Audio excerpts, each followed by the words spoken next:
Greetings. Hello, everybody. Welcome to another Director's Series, Director's Cut on this Blue Ramen. We did this in I did this in a previous Only in Japan main channel episode. The link is in the description. I highly recommend you go there and check it out. See what this Blue Ramen eating experience is like. And in this episode, I'm going to be talking about my thoughts, my impressions, how I filmed this, some of the background on this episode that makes it stand out a little bit more because there's so much information on this Blue Ramen, and more than meets the eye. We had so many amazing comments about this episode. A lot of it was, is this Windex? Is there blue Kool-Aid in it? Is this edible? It's got to be blue dye.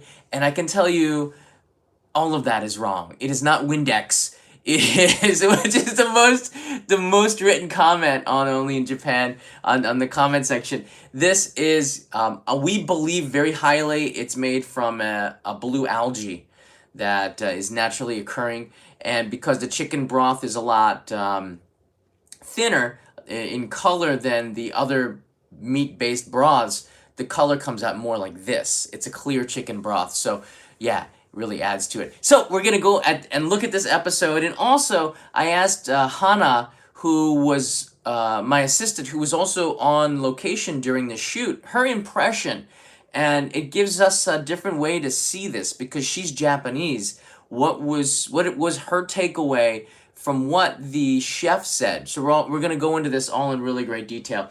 This is the bowl of ramen. I'm just going to start with this because we're starting the live stream and you might be watching this as a playback. Obviously, this is no ordinary bowl of ramen. And the reason why I think that this ramen is very interesting, very good and worth trying is because it's different. And a lot of people that live abroad that probably don't eat a lot of ramen every day are looking at this and going, this looks disgusting. Like, why would I eat this? It's bizarre. It's different. You don't know Japan at all, do you? Because if you did, the things that are really unique and weird, there are traditionalists, of course, and then there are the people who will try anything once, all right? They see this color, and they're like, what? What is this? This is very bizarre, very unique. I'm going to try this. And people who would never have walked into a new ramen shop walk in here to try it out. And surprisingly, it's good. And if you can catch people to bring them into your shop and the ramen is good, people will repeat and you can make a business out of it. If nobody comes into your shop at all, then you're not going to have a business at all. And ramen is so competitive in Tokyo. It's so competitive in Japan as an industry. Ramen chefs, they don't last very long. In fact, I see a lot of ramen shops go out of business so quickly. You'll have a place that you like to go in your neighborhood, then 3 to 6 months later, they just go out of business because they can't keep their regular clients coming. This chef, and I'll get into more information on him and his shop during this live stream, has been able to do that. And he's been so popular at it, he started his shop in Oshiage near Tokyo Skytree. This is a place that got a lot of tourists, a lot of people visiting when it first opened, and now the Skytree tourism is it's not going down, but it's not as it was when it first opened. That newness of it all is gone. So he took his shop to Shibuya, which has a lot more foot traffic, and he took the money that he made from Oshiage and opened up this new shop. And I think it's a perfect place for it because Shibuya is outrageous. It's outrageous, as Peter calls it, like the pearl of Tokyo. It's a place where these things of beauty stand out, and it really is a beautiful bowl of ramen. So let's get into it.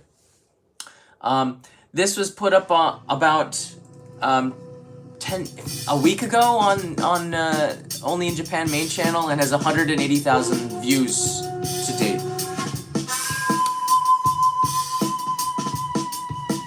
Only in Japan. Welcome to Shibuya, Tokyo. We've come here to eat some ramen. In this city. You see the guy standing there? Like I didn't know that because it was a wide view.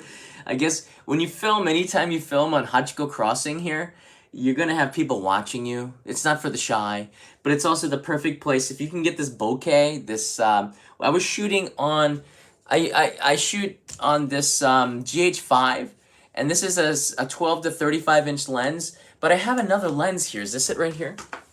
Yeah, this is it. This lens is my opening lens because you like to have enough blur. This is a Panasonic Leica 42.5 1.7 lens, meaning you can get the aperture open real big, and that adds extra bokeh. And I believe we did that with this lens, and it brings out such beautiful shots. It's a portrait lens that you would take for pictures, but it also does a great job of video, making the subject stand out. So that's what you see here with the GoPro shot showing the entire Shibuya. Series, we traveled It's a the good entire cut. country to come and eat ramen. We've been up to a Saikawa where we had some delicious shio and shoyu ramen. We went to Sapporo's Ramen Alley where we had some That was a good bowl. buttercorn miso They're all ramen. good We also bowls. went down to Fukuoka, had some tonkotsu pork bone ramen, and we And up here you can see the suggested videos for people who want also to go and went to see Kyoto's those Ichijoji episodes. Ramen Town. And today we're gonna have. All right, this is some inside information. I bet you nobody picked this up, but I'm going to tell you right now. This is more about, all right, look at my hair here, all right? I had my hair just like this. I part in this way. So during the cuts, and usually I can do it all in one take without having to cut it, but while I was putting in the insert videos, I cut and did a take two, and I added it in. You can't even tell with the audio. But in between there, I went like this, the wrong way with my hair, and it messed up my hair. And you can see the parts on this side, and then it goes on the other side. I don't really put much work into my hair. But you can see it here now on the other side. I've gone the other way. I don't know. It's something I could tell, like, oh, did I do that when I was editing it? So no one's going to notice it. Nobody really did. But Most colorful ramens that I've ever Kinda messed seen it in my up. entire life. Blue ramen. and there's just a GoPro shot of it being really wide. You get an idea of what Shibuya's like. I'm setting up the scene because the shop is based in Shibuya. There's a lot of competition here. Shibuya is Tokyo's bustling media center. Bright lights, loud, many corners to this town. Hana picked the music out for this, and this was the first video in the entire series where I didn't do everything. Hana was the one who edited this. She took the cuts and put it all together, and she picked this music, and I was really impressed with her. It's kind of a nice jazz with beats to it. I like that. You can cut the video to beats, and it makes the viewer feel a connection to it, because we have a heartbeat in all of us, and the beats are what we can connect with on another level. So whenever you can do the Crowded, music, but always moving. whenever you can do the cuts with the beats, you can feel that in another level. Blue hair. About 500 meters from Shibuya Station is where we'll find Tokyo's famous blue ramen. Inside the building is a ramen shop. That breaking of the glass is actually me entering the shop. I knew it was going to be hard for a lot of people to catch it. Maybe 5% of the people watching caught it. But that opening bell is me entering the front door. And you can hear the audio in the background. And Hana put it in when she cut it. And I said, let's just keep it in there because it gives it a little bit of personality. Stop with an It sounds like somebody dropped something, though. owner who loves what he does. Make a delicious bowl of chicken ramen. Let's talk to Takao-san about his unique ramen. We came in at 4 o'clock. He was still preparing the soup, and the reason we came in early was because we didn't want to disturb other customers that were coming in. The thing is, when you do these food restaurant shoots, quite often their shops will be busy. You have to come at a time before or after, and in this case, it was after the lunch rush and before dinner, and I don't know if he does lunch at all. He doesn't need to, because you make the broth, and when it's gone, it's gone. And I think he was in the process of making it with his assistant when we got there. 3年間ここのお店は3年間。その前は僕はラーメンは、20年ぐらい。なんでラーメン食べたんですか？美味しいから？いや、たまたま仕事探してたらラーメン屋に。 I love this, all right? His dream was not to be a ramen chef. He just saw a part-time job that allowed him to work at a ramen shop, and he took it because he needed the money. This is what I love about when you do videos. This is sort of this turn that I've done for better or for worse, where I focus on people. and I focus on their stories on the Only in Japan, like an old lady who makes udon, or this chef who makes ramen. And I thought that they was interesting because you get such a unique point of view. In a second, I'm going to play what Hana had to say about what her thoughts on this, because it's very relevant to what I'm saying right now. But it's just like, he does not making it, he's who he is. I like that about him. And if you go in and eat the ramen, you're going in for the chef as much as for the ramen, I think. And he's just like, yeah, I needed a part-time job, I needed money, and I worked at a ramen shop 20 years ago. And that's how he started in this business. Awesome. That's just the way that life is. You take you down a path, and then you find another opening and a chance, and you go down that path. And that's his life. I love this. It just so happened. But now this is where he becomes an artist. And everybody has an artist inside of them. They can do that. You just have to find that passion within you.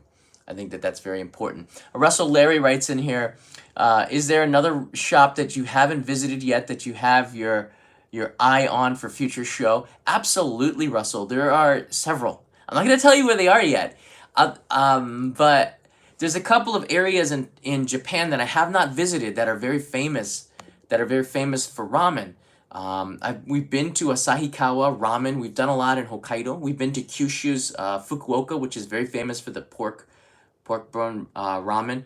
Kyoto's Ichijoji Ramen Town is where most of the chains, a lot of the famous chains have grown up in Kyoto. And Kyoto has a ramen culture. And then there's Osaka and Tokyo. There's the big urban centers that also have ramen.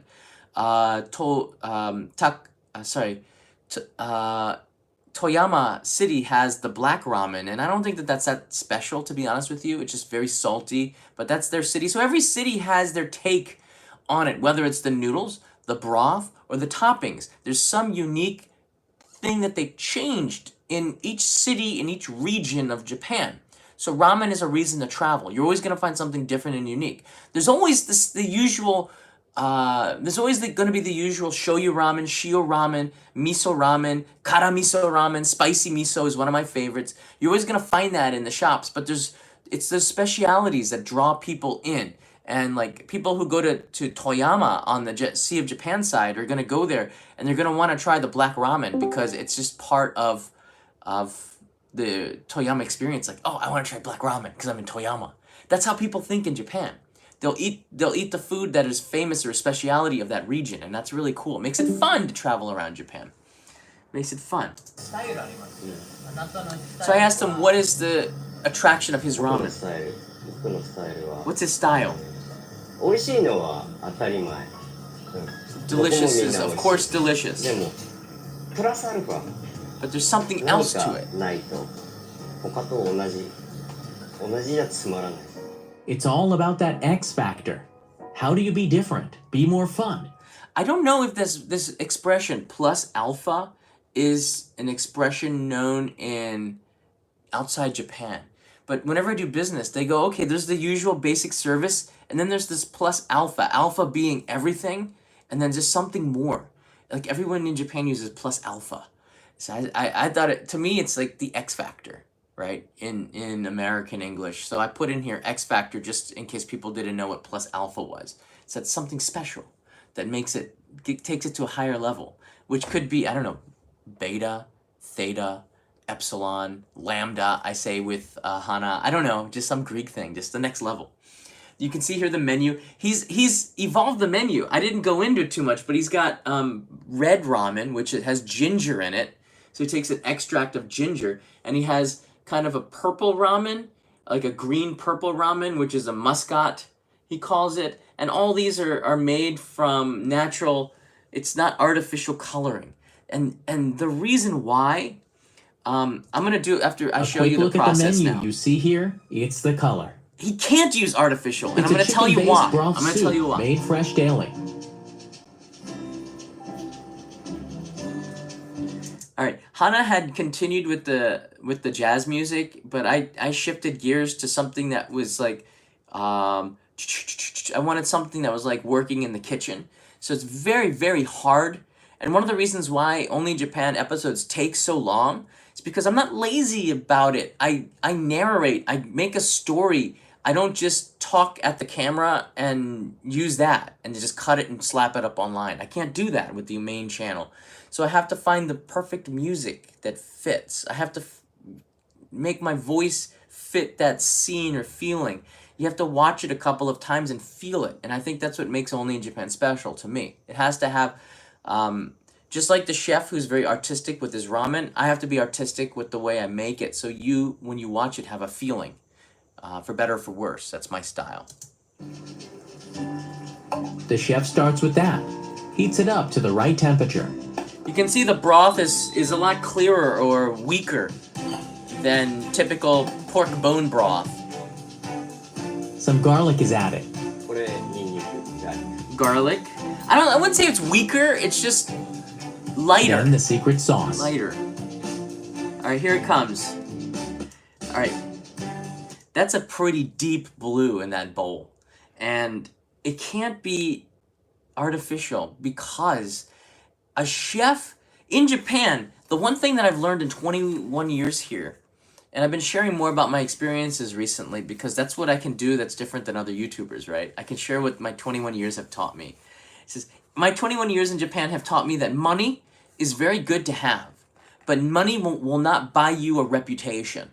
Money won't buy you who you are when you give it to your customers, and your reputation is everything. You lose that, you lose your money, you lose your livelihood, you lose your business, right? So he can't put in artificial stuff that would turn people off on his creation. I think he spent a long time trying to find natural ingredients found in nature that could enhance the ramen, and I'm sure he thought a long time about it. He wouldn't talk about the secret, but I think he's done interviews in the past where he might have spilled the beans.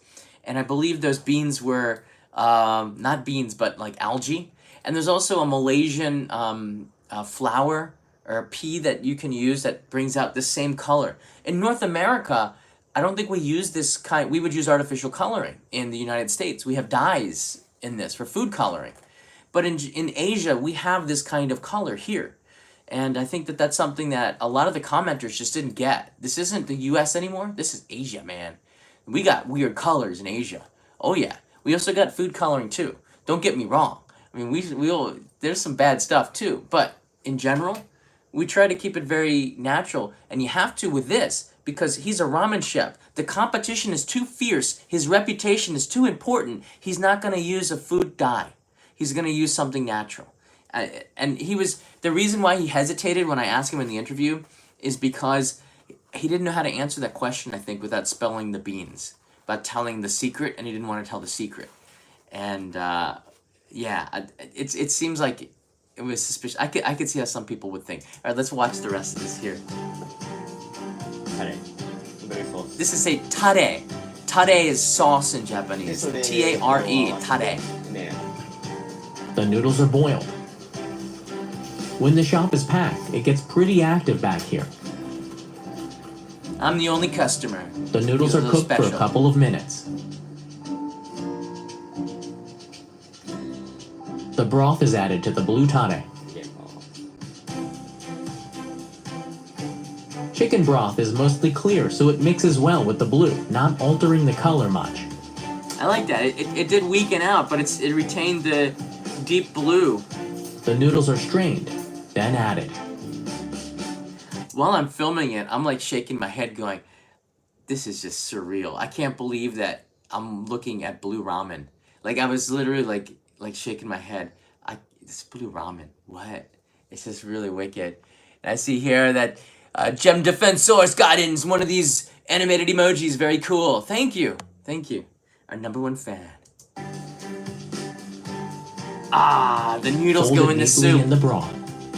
Every ramen shop does it. Every ramen shop does this. It's a little thing that they do. I think you have to watch them make it to pick it up.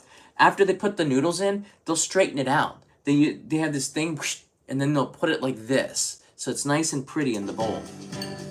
鶏肉、ネギ、チキンオイル、 Chicken oil is important for taste. I think a little bit extra. お待たせしました。 The finished product. I asked him just I for can't keep my eyes off that blue soup.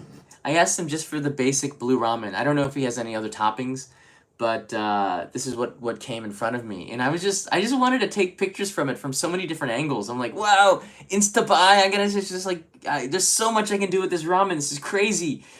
Wow, it's so beautiful. Can I even eat that? Usually it's the noodles or egg or toppings, but here, that blue. Wow. The first thing you see when you get a bowl of ramen is the toppings. You don't really see, you see the broth on the side a little bit.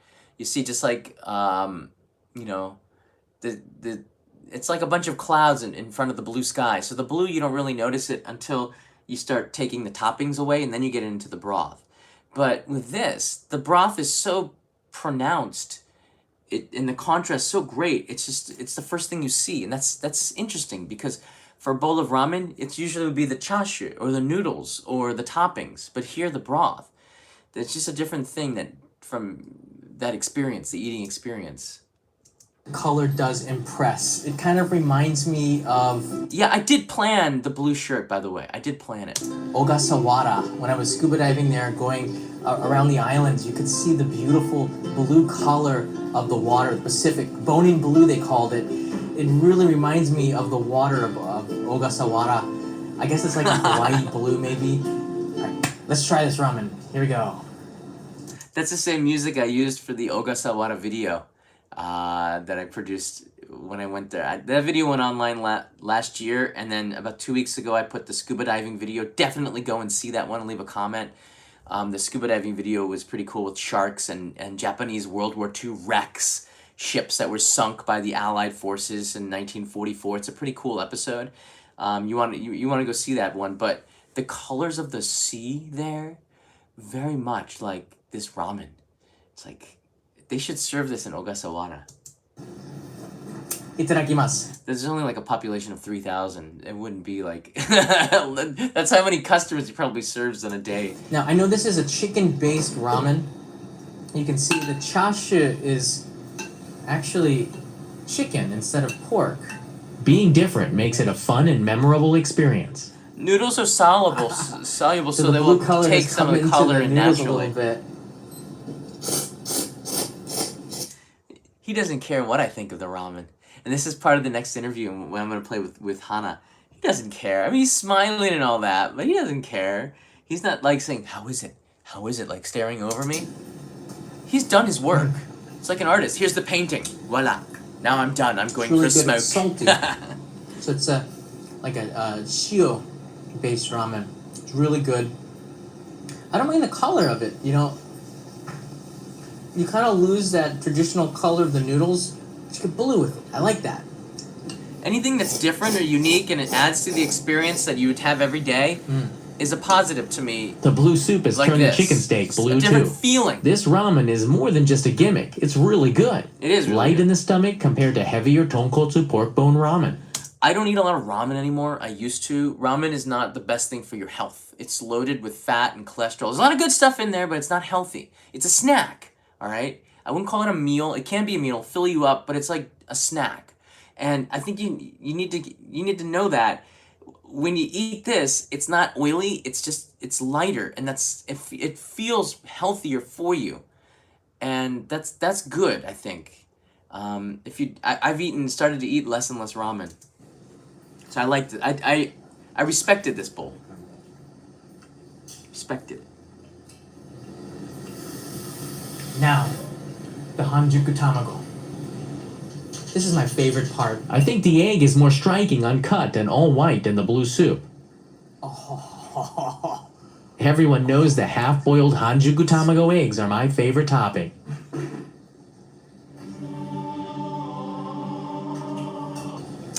it's not oily. That's one of the things I like about it. Now, they add a little bit of chicken oil to it. Perfect balance. The chicken oil is important because I think that the broth is maybe a little bit too light. When you add in some of the oil, it brings back the ramen-ness to it. Ramen is typically oily. And oil is not a bad thing. It's just, it enhances the flavor, gives it I always call ramen a galaxy in a bowl. There's just so many different flavors in there. And I think that chicken oil is one of the, it's just kind of, you have to add that in there for complexity. Because it's too simple without it. It's salty, it's chickeny, it's got the noodles, but it needs that other side of the tongue, and that's what the oil did, I think. The color just gives you a different feeling, though. It doesn't feel like this is ramen, but it doesn't feel like I'm eating ramen. It's just a different experience, I think, because of the color. And that's good. That's really good. There are many dimensions to ramen.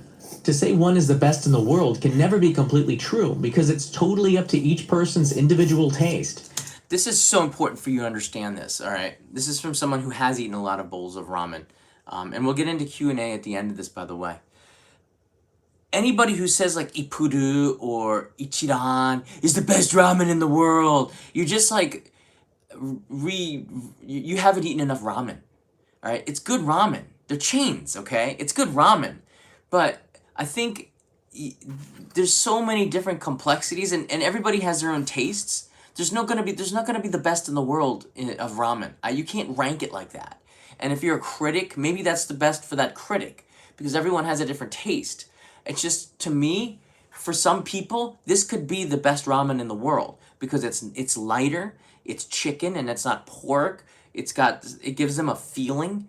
And with your food in Japan, the layout, the look of the food should be pleasing and give you a feeling, and that's what this does. So when you come to Japan and you look for ramen, and you're just going to all the places that other YouTubers or influencers or guidebooks tell you to go to eat, you're doing it wrong. Go out and explore and try to find something that's completely different and right for you. And this is coming from that 21 years of experience. The best ramen shops are the ones that I haven't discovered yet. That's what I like to say. There's tens of thousands of them.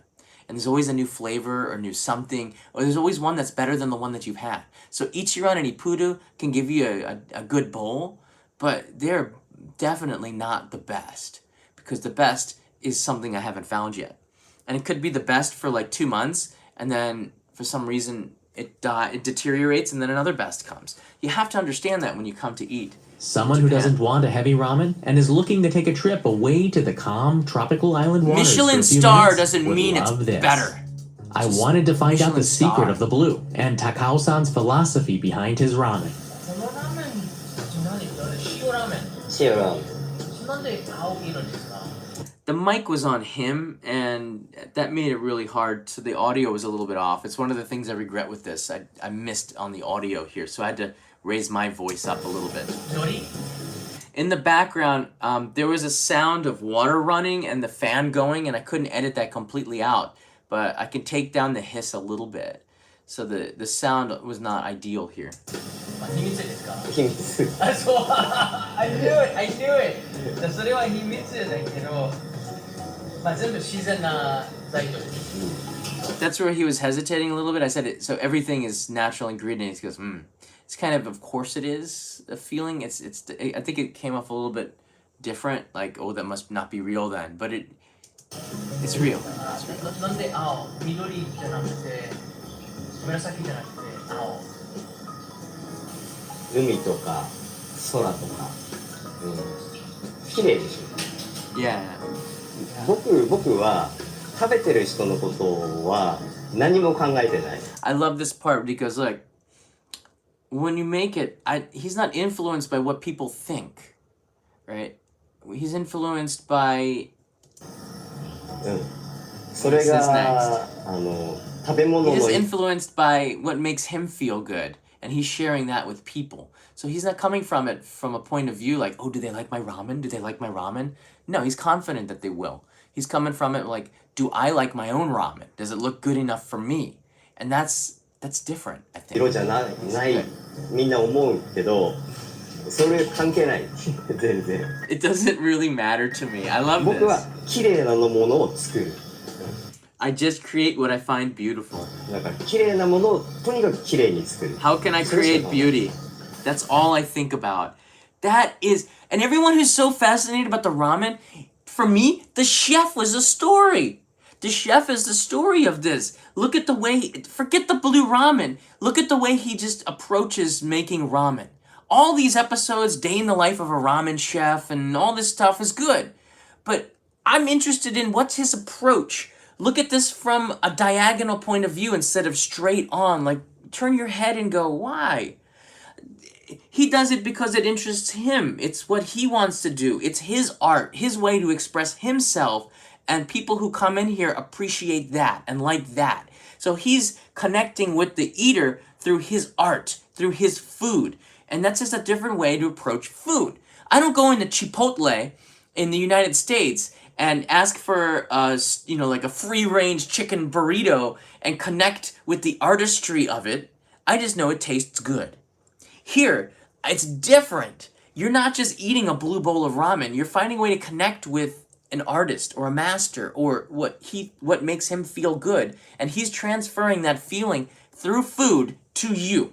That doesn't happen very often in the United States. It's a different type of way to think of food, and I love it. I love it. And for me, that's the story, and I wish I'd put more emphasis on this. But we only had a couple of hours to film, and usually I take a lot of time. But we have a good story anyways. 東京でなんか何か必要なプラスアルファプラスアルファは色 Is this plus alpha the color? I asked him. 楽しさ And this is like, how could you get a better answer than this? Is his X factor the color? And he goes, no, no, no. He thought about it and he said, the X factor is the fun, right? When you come in and eat the ramen, it's fun. And I love that. That's what the difference is. It has, the color is different. You'll see it, but the feeling is fun. And for me, when I'm doing the interview, I didn't know he was going to say that. I'm like, wow. みんなどう思うかみんな違う、でもなんか楽しく思ってもらえれば色でもいいし味でもいいし、僕はなんかきっかけをあげるだけ、みんなが膨らませてくれれば。 Fun is a recipe I think we can all get behind. Fans of the Blue Ramen have brought in... All right, I'm going to get into this. I asked Hana, who helped me out so much on this episode, what her thoughts are of the blue ramen. She's vegetarian, so she couldn't eat this, but just take a listen to her comments when I talked to her. All right, so this is the recording of Hana's impressions of the blue ramen. How are you, Hana? I'm good. Thank you very much. It's good to be a part of this, even through recording. Yeah, I'm recording right now. So why don't you tell us your impressions of what did you think of the ramen? I know you couldn't eat it because you're vegetarian, but Right. what about the owner and the shop and etc.? Right. Really, the biggest thing that I took from it, and the biggest thing that gave me the strongest impression, was his story and his What you just saw. his thought process that, he just created this ramen thinking, asking himself, what does he find beautiful? And he said he doesn't think about what other people think. And I thought that was really beautiful. Yeah. And I really want to learn from that, trying to build my own YouTube channel and writing my own music. And She thought that his story was beautiful. All right? It's a guy giving, she's Japanese. She's bicultural, right? So she knows the United States very well. But when I was also doing the interview, I thought that the chef's interview was beautiful. Like the words that he said and the way he said it was beautiful. And that's not, you don't get that from an interview very often, where the chef is just thoughtful, stops, and will say his feelings through the food. And just what Hana said, she hits it like out of the park. It was a beautiful interview. it's really something that I think social media gives us a hard time with, because we're constantly kind of struggling with being able to just focus on what we like and what we gain happiness from. And so hearing that from him gave me a renewed appreciation for his ramen, which is really his art. And so that his story was really the biggest thing that I loved. Yeah, there you go. So that's Hana's take, and she really nailed it there. His story is more impressive than the ramen. And I don't know if I read the comments, and I knew that a lot of people wouldn't get it. They wouldn't get this episode. It had nothing to do with the title, of course, is going to be the blue ramen. But if I titled it "Artistic Ramen Chef Makes Beautiful Bowl," no one's going to watch that. You're going to watch it because it's weird, or you want to make a comment that it's Windex. That's cool. I get that. But whenever I make an episode, I try to put another layer of the onion into it There's something maybe that you're not catching. And the one thing that a lot of people didn't catch, and maybe you did, is that this had nothing to do, well, it had to do with the blue ramen, but the layer of the onion that was more impressive, if you could see it, was the chef. The guy is he's an amazing person, and this is his creation, and there's nobody else that I know who's come up with this idea. All right, so I think if you stop and rewatch this, you get a different appreciation for the episode. Hatsume Miku figures All right, now we get to the Hatsume Miku. to decorate the shop with her blue eyes and blue hair. I featured her on Only in Japan back in 2013. No, it wasn't Only in Japan. It was another channel that I was doing for a client. But this character has been so popular. I love the blue hair. I think she'd approve of this delicious blue ramen. I know I do. She was like a computer character whose If you're mouth, in Shibuya, definitely make a pit stop for a fun bowl of ramen Yeah. and escape for a few minutes to a new delicious color, ramen blue. It gives you a feeling, doesn't it? You feel it. Food should give you a feeling, I think. It's so important that food gives you something back than just being delicious. And once you come to Japan a few times and you start feeling what the chef had intended you to feel, you see it differently. And that's one of the great things about having lived here for so long, is that I get it better. I'm probably not the same as Hana or someone who's born here, but I get it better and better every year. And doing this series for you, it's not. And this is this thing that I don't know. Somebody asked me what puts me apart from other YouTubers, and I always say just I've been here longer, and I ask a lot of questions. I always ask why, and the one thing that I don't get from watching other YouTubers is that they don't feel, especially food YouTubers, they don't get it a lot. They don't feel through the food. They just talk about the taste or what it looks like, but they don't get the feeling. They don't describe the feeling enough. What is the feeling that comes across? Here you feel like you're in a different place. You're in Hawaii. Like not all food has that though. I mean, it's not not all food gives you a feeling, but I think a ramen chef has put a lot of thought into the bowl of ramen, more than I want to be a ramen chef, but why? What is special about what you do, your bowl? There's a million other YouTube creators. What's special about me as a YouTube creator? What's special about him as a ramen chef? You got to figure that out and have that X factor, and that's what's going to show through whatever you do. Don't emulate the people that you like. He's not emulating other chefs. He's not emulating the person that he learned from. He has his own style, and he's taking that to another level, and he's continuously evolving his style. And I think that's a secret to being a successful ramen chef for more than a year. And it's the same recipe I think that you need for YouTube or anything that's a competitive, creative field. You must continuously evolve and get better and evolve with the times and the tastes of people, and also add in you and not what other people do with a selfie stick and go, hey guys, I'm in shit. Find a way to express yourself the way you do normally, what makes you an interesting person. And if you can't do that, then it's going to be a really hard time to do it on YouTube or as a ramen chef. So there's so many similarities between me and the chef. That's pretty funny. It is actually pretty funny. I'm laughing on the inside. Some super chats came in here. Cobra Bebop, great live stream. Thank you so much. Queen of Tacos in the house. Missed the last few live streams. Just want to say hello. The timing wasn't perfect, Queen of Tacos, for some of them, but I was actually going to do a live stream walking in part of the city. I'm going to do that either tomorrow or the next day. So there'll be some walking tour coming, and a midnight food snack is imminent. Maybe Friday night. I think the weather's going to be really good for a midnight snack run. And I might do fan meetup. So if anybody wants to join me in Tokyo on Friday, I'm not going to make a promise because I don't know, but I'm thinking Friday night, maybe. All right, let's go to our Discord. And I'm going to also, if you have any questions, you can leave it in the video, by the way. I'm going to go back and take another look at the comments. If you do go into the YouTube video, or here in this director's comment, leave me a comment. I always prefer it in this video because it helps the video, because I want it to get, every creator wants to get to 1 million views.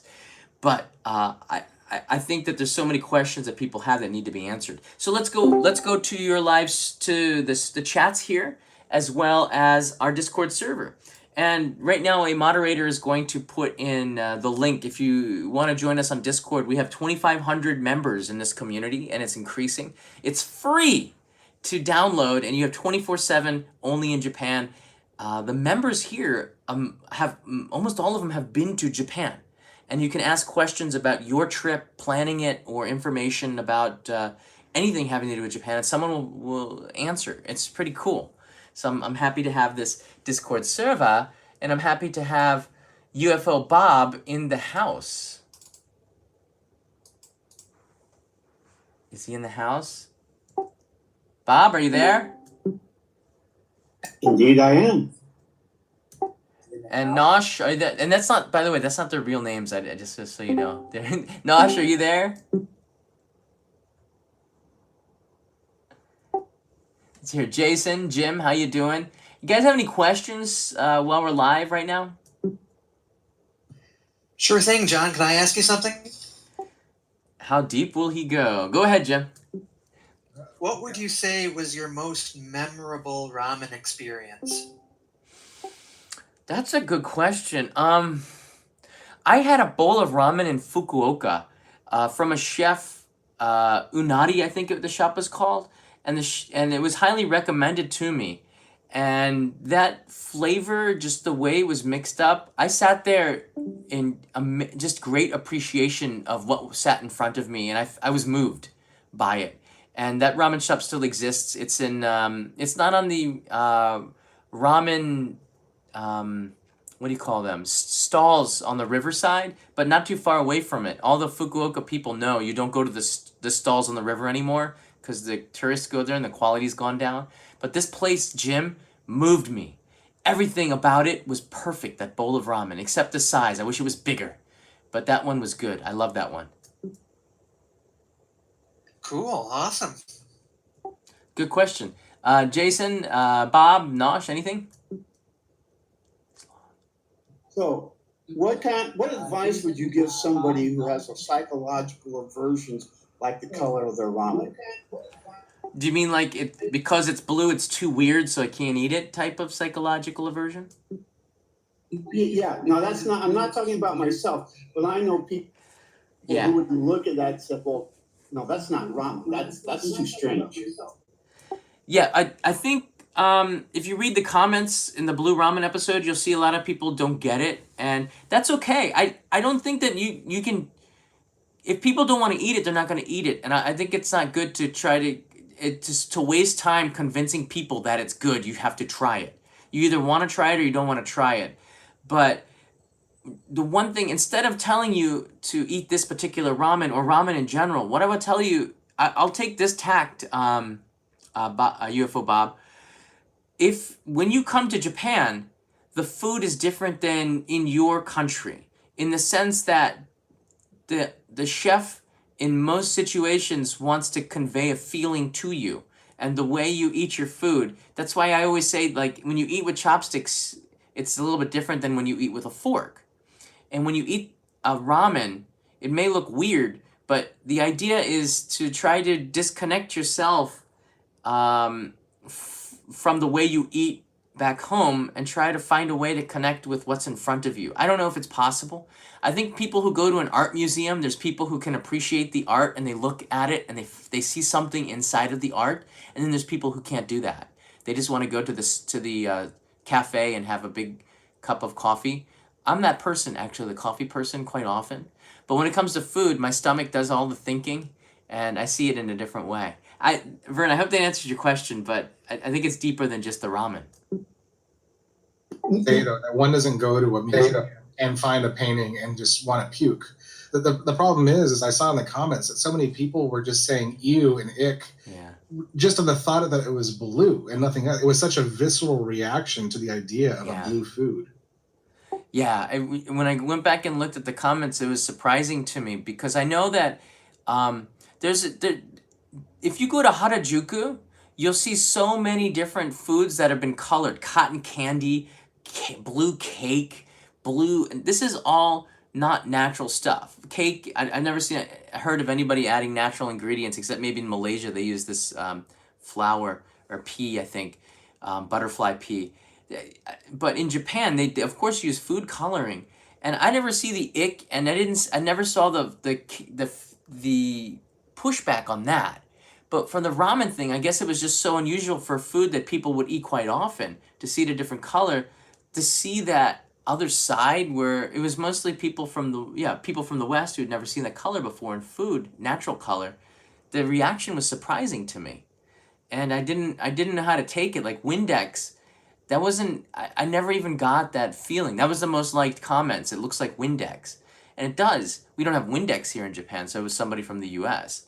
But I never got that feeling. Like to me, it looked like the water of the Pacific. So I kind of related actually. I noticed that my Japanese friends do not like root beer because it's too much like salonpas. too much like what? Sorry. Salonpas? Okay. All right. The taste of it, right? Medicine. Yeah, the They the think taste that of it. Dr. Pepper as the root well. beer tastes medicine.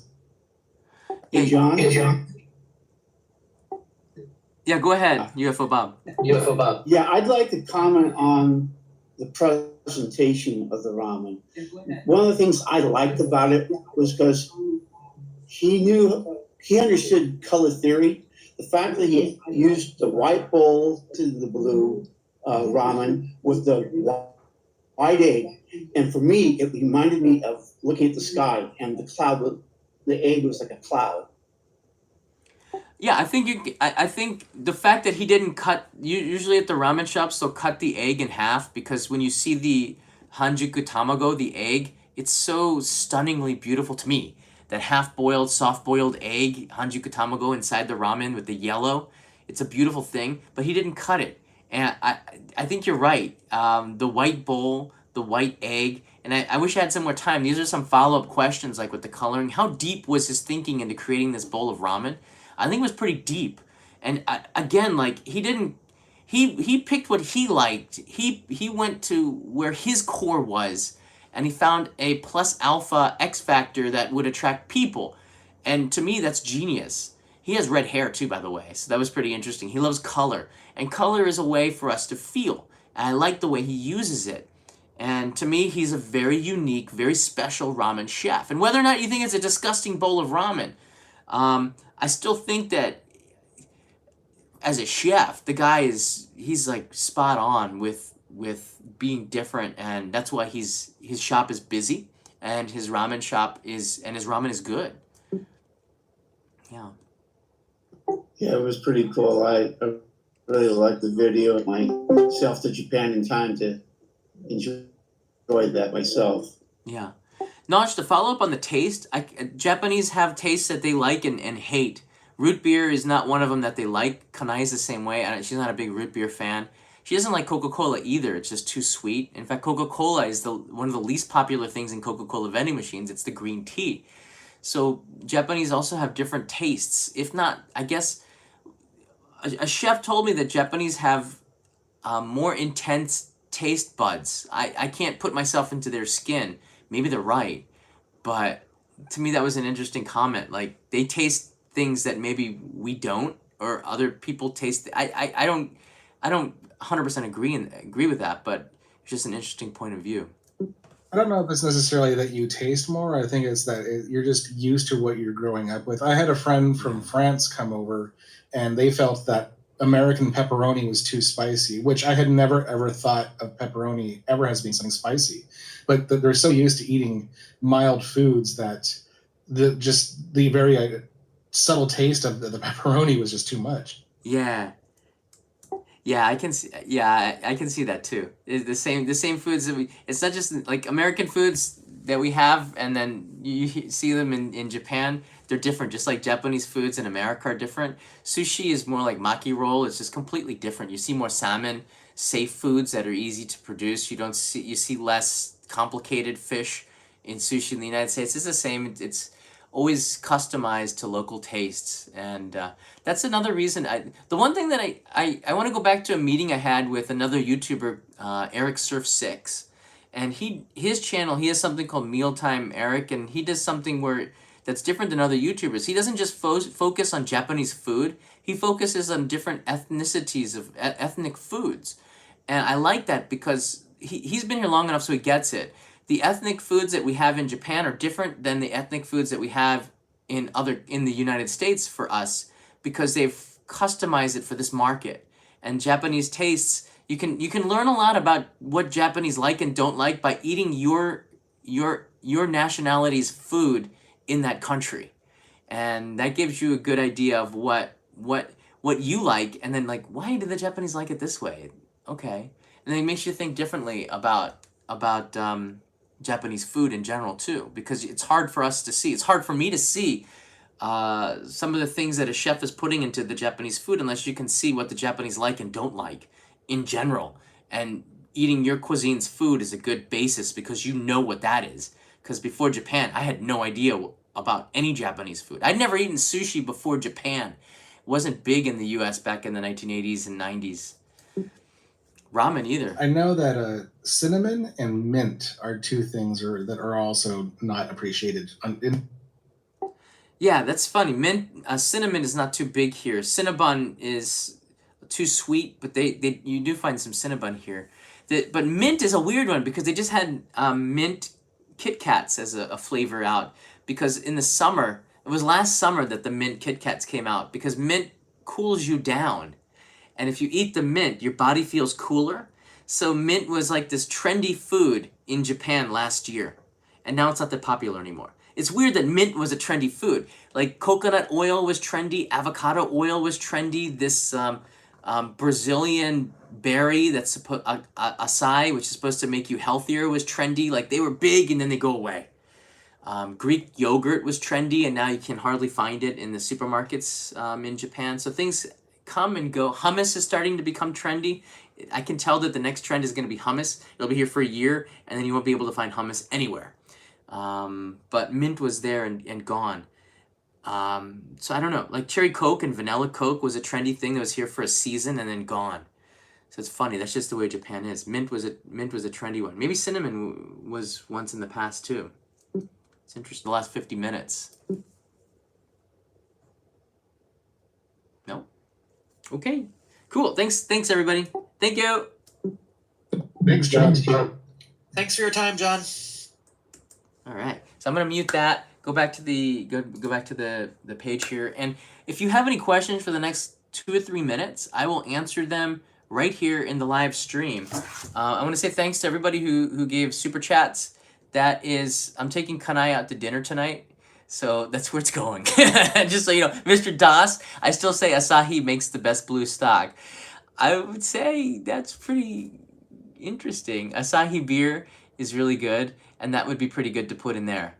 I wonder if you can make blue beer. We used to do that in St. Patrick's Day. We would put green food coloring in the kegs back in college. We'd put the food coloring in the nozzle and put the tap on there and push it down into the keg.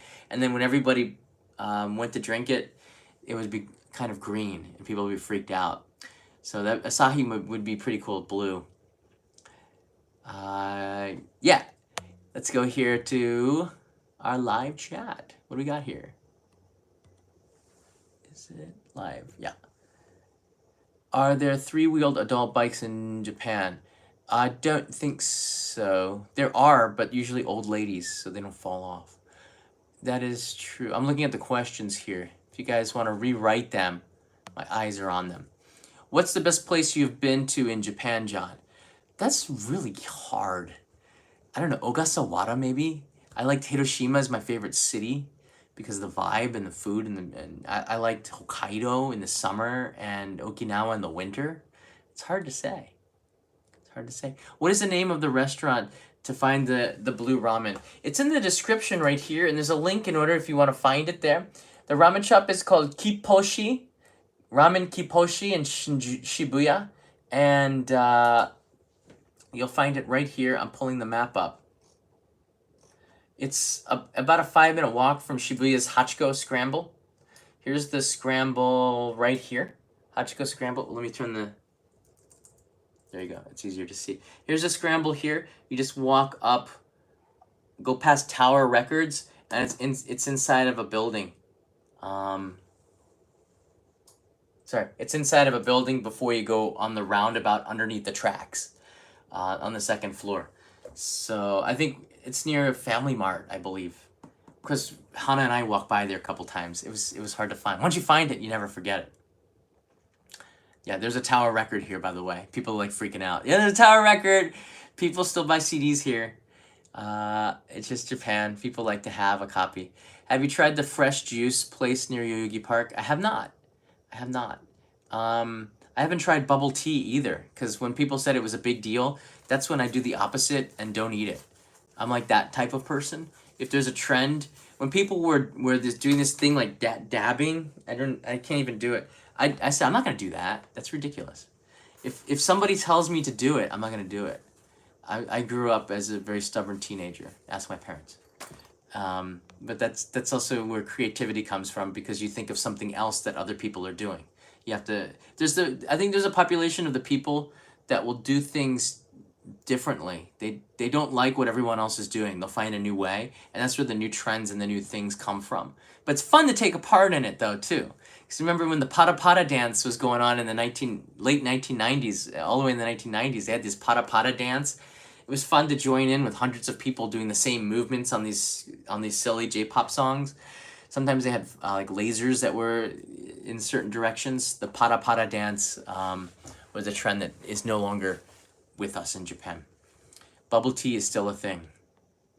Not really in Japan. It's starting to die down. You can tell. With fall comes the end of the summer stuff, and that was a summer thing. Let's see here. I'll take a couple more questions from you through the live stream. Don't forget to hit the like button if you're watching. Your likes make a difference. Do you think Kodo will play at the Olympic opening ceremony? That would be pretty cool. I don't know. I think that they might. They might. There's a couple of really good taiko bands. I like Goku. Do you know Gocoo? Goku and Tau? That's a group. The leader is a woman named Kaori. She's such a unique person, and when you see her drum, her hair's going all over the place. I like that group as much as I liked Kodo. Those two are very striking taiko bands. So I would say like how would you pick one? It would be really hard. I think Baby Metal should be there for sure. They're so unique. That'd be pretty cool to see them at the Olympics.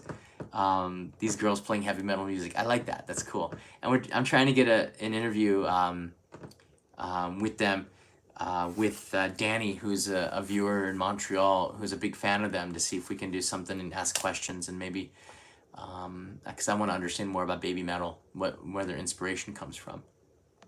That'd be really cool. All right, last question. There's even a Baby Metal in Second Life. Really? Do you think you'll ever go to Hatsune Miku's live concert? I don't think so. What do you miss most about the States? Probably the pizza. But we got good pizza here now. I don't know. I think this is weird. I just miss the people. I don't know. I just miss the people the most. And maybe that's the thing that turns people off. But I like the differences in the people and the different styles that people have. There's no one uniform American. I like that. Whereas in Japan, everyone looks the same. And in America, I'm just so inspired by the people, their styles, their way to talk, the diversity of the country. It's pretty cool to me. And I miss that sometimes. I wear the cool snacks. Amami Island. Yeah, that's one of the places that I was thinking of going to this summer.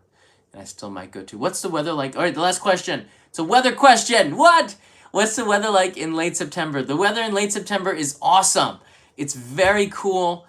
It's not very cool it's cooler than now, but it's warm enough to wear shorts and cool enough to wear a sweater if you want. It's just a nice time.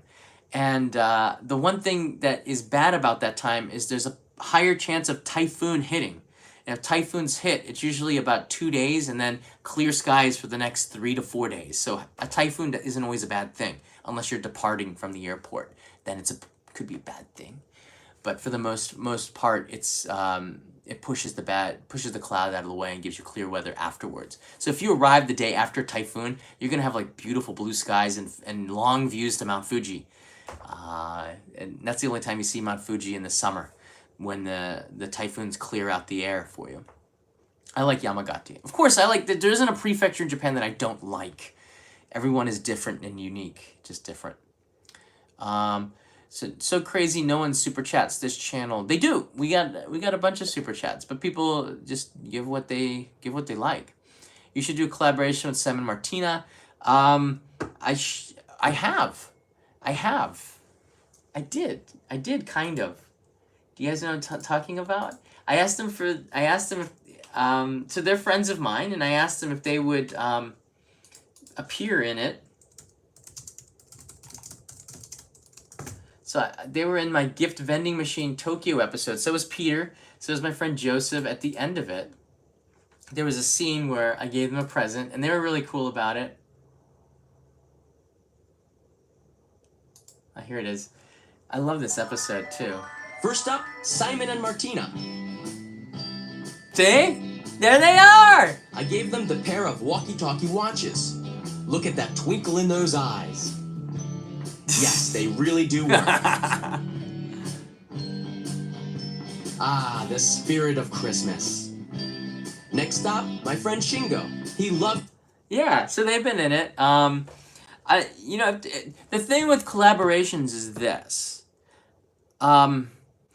In the episodes that I do, if the person I'm collaborating with can bring something to the episode, something different, a unique point of view that's different from my own, other than being a vlogger or a YouTuber, then I think it's a good collaboration. If it's just like, oh, this guy's popular and I want him in the show, then that's not really add value, except that, oh, I see somebody I like in there. That's not what I do. I want the person to add value. They're food vloggers, but they're also fun people. So I don't know, I might break that rule. It depends on the creator. If there's something that we can introduce to you that's of value to you, we'll do that. And I remember working with Mike Chen. He came over and we did a collaboration, and he needed help because he'd never eaten sushi before on sushi, and I just wanted a different point of view on what sushi's like because he had never eaten sushi before. So he's a perfect person to eat sushi with. It's his first time. And that was a great collaboration because he's a food specialist. It's like the food king.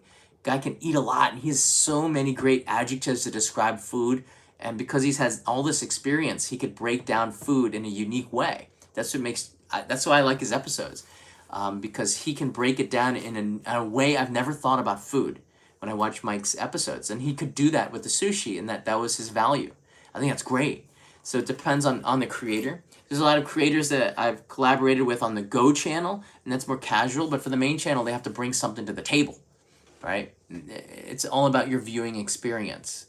And Jennifer is, or if they're a friend of mine, like Jennifer or Peter or Kevin, they're my friends, and then if I need somebody to help, I'm not going to go to somebody I don't know. I'm going to go with somebody that I do know, like one of my friends. So when Jennifer and I went to a cat cafe, Jennifer's a cat professional, but also was a chance for us to just have fun, because that's what we do. We would go out and have fun anyways, because we're friends. Interview the Emperor. You know what? That's probably not going to happen. And Mr. Das writes in, point proven, thank you. But I will tell you this. I'm going to try to get more people, more Japanese people to give their point of view, because one of the things that I can do is to bring you that. And that is, I think, what a lot of people are missing. I mean, who cares? All right, this is me personally talking. I don't care too much about what someone who's been living here for 2 years thinks about Japan.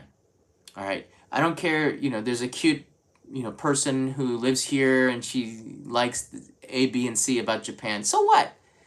I care about learning something about Japan that's unique, that no one has ever introduced before, or a way to give a certain point of view that's just will change the way I think about something that I thought I knew. or something like this, something that moves you. And that's what makes me different from other creators, I think. And why it's harder for me to produce the episodes, and one reason why it's also makes it harder for me to compete against people who can do that, because YouTube is now about the person, I guess, more than the content sometimes, and that makes me a little bit sad, but it also makes it a challenge that I have to overcome. So there's reasons to collaborate and not collaborate. Tabby Eats would be great. They're specialized in food, and they also have a unique point of view. So we'll see what we can do. Again, like I haven't heard from them in a while, so we'll see if we can connect up and do something. You know, to do a main channel episode, it has to be like, what are they adding to it that's different, right? And if it's just eating the food, and I worry about my friends Tabby Eats. They seem to eat too much convenience store food. My wife said to me, goes, they really like 7-Eleven. And I said, well, I'm sure they don't eat that every day. So, because I'm not allowed to eat 7-Eleven. I could if I wanted to, but I'm not allowed. I shouldn't eat. You shouldn't eat convenience store food because there's so many chemicals in it. All right, it's not like normal food that your mom uses home. It's not home cooking. So I wouldn't recommend anybody to go to a convenience store for every meal. Maybe once. You eat it when you're in a pinch. Japanese eat convenience store food in a pinch, not as a meal every day. And they do a lot of convenience store food. So I'm a little worried about my friends at Tabby Eats about too much convenience store food. They should have some home cooked meals more often. They should come over here and we'll just have a party and not even YouTube. I'd love, actually, you know what? I'd love that. Come on over to my house. We'll cook and just have fun. I'd love to do this, something like that. That'd be fun. And not have anything from a convenience store or McDonald's. Be good. I have met Chris at Simon Martinez's house once, a long time ago. It's interesting. I like that. There's a community of YouTubers, but everybody goes their own ways. And Tokyo is a big place. It's a busy place, and everybody has their own styles. I'm 45. A lot of these people are like 25. I'm just a different. I just like to do different stuff. You know. Everybody's different. Good. So, I'm glad that you liked this. I'm glad that you enjoyed this ramen episode. Go back and leave a comment. And you enjoyed this ramen episode? Look at that. That's me. And hit the like button if you want more of these director's cuts, because I do appreciate the support. I will be doing a walking tour tomorrow or the next day, depending on the weather. And I'll try to do it in the morning for our moderators who are in the United States. And then a midnight snack run sometime is imminent, okay? Just, it's all about timing. And on the main channel, I'll be releasing, it's like 5-second delay. I'll be releasing a episode on sushi, I believe, in the next couple of days. So look for that on the main channel. Things are going to start. There's so many exciting things happening in September. I'm really excited to move on. To the fall, actually. It's just really, really exciting. Thanks, everybody, for watching. I'll see you in the next live stream very, very soon. Make sure you hit the like button, and you also subscribe, and make sure you turn always, and you join our Discord server, and you get all notifications. Bye now.